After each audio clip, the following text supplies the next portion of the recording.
Désolé, il y a beaucoup de malhonnêteté intellectuelle dans les propos indiqués, parce que si nous avons voté contre la résiliation, c'est pour une raison simple. La faute a été organisée par vous-même. Effectivement, le 17 décembre 2018, Martinique Transport se réunit, vous votez une résiliation pour faute et motif d'intérêt général. La conséquence de cette résiliation, un an avant, c'est qu'aucune banque ne prête plus aucun centime à la CFTU. Et que d'ailleurs, les 4 millions d'euros de défiscalisation, vous les perdez. Donc vous n'êtes pas plus de l'argent. Les 4 millions d'euros, vous les perdez. Et donc, qu'est-ce qui s'est passé? Le service s'est dégradé, les conditions de travail se sont dégradées. Un an après, qu'est-ce que vous faites? Vous venez, vous faites des huissiers, constatez qu'il y a des lignes qui ne fonctionnent pas, et puis après vous dites, eh bien voilà, résiliation pour faute. Qui a organisé la faute? Vous, un an avant, et vous êtes dans la liquidation de la société, groupement momentané d'entreprise. Ça, c'est la vérité des faits historiques. Et c'est pour ça que vous êtes revenu un an après, voter hier, concrètement, une résiliation, et c'est là où c'est grave.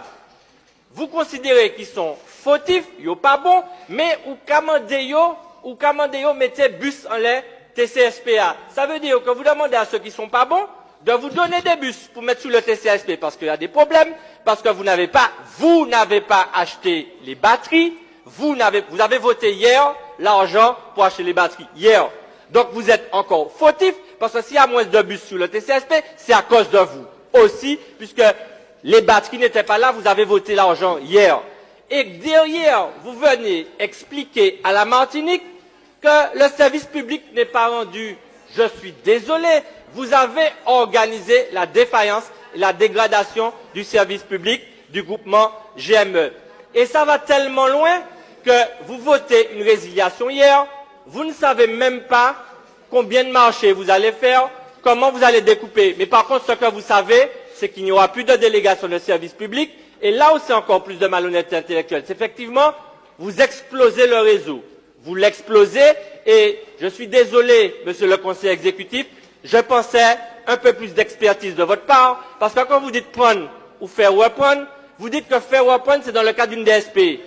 N'allez pas croire que dans 7 mois, c'est-à-dire au 1er août, ce sera une DSP. Il n'y a pas de DSP. Il faut 18 mois, et vous le savez mieux que moi, il faut 18 mois pour faire une DSP.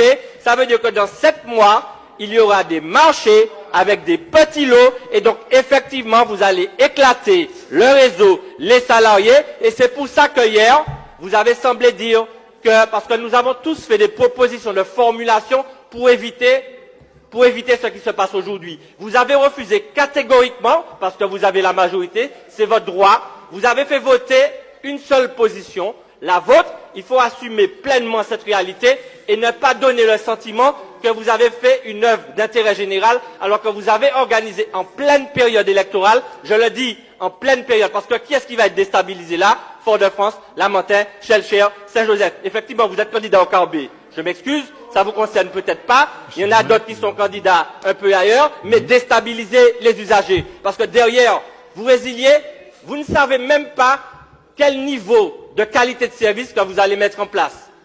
Vous résiliez sans savoir ce que vous allez faire. Ça fait un an que vous pensez à la résiliation. Vous leur votez une deuxième fois hier, et vous ne prenez pas le service le lendemain. Assumez pleinement. Vous dites je résilie, eh bien prenez ce service là, je dis ah. Pas tout le monde aujourd'hui, tout le monde l'a réglé. Non. Ou qu'à encore 6 mois d'incertitude, de liquidation de la CFTU, c'est ça la réalité, parce que vous êtes dans un enjeu politicien, et je suis désolé, si je le dis avec ferveur, c'est parce que je considère qu'il y a une manipulation, et c'est pour ça que nous avons voté contre la résiliation.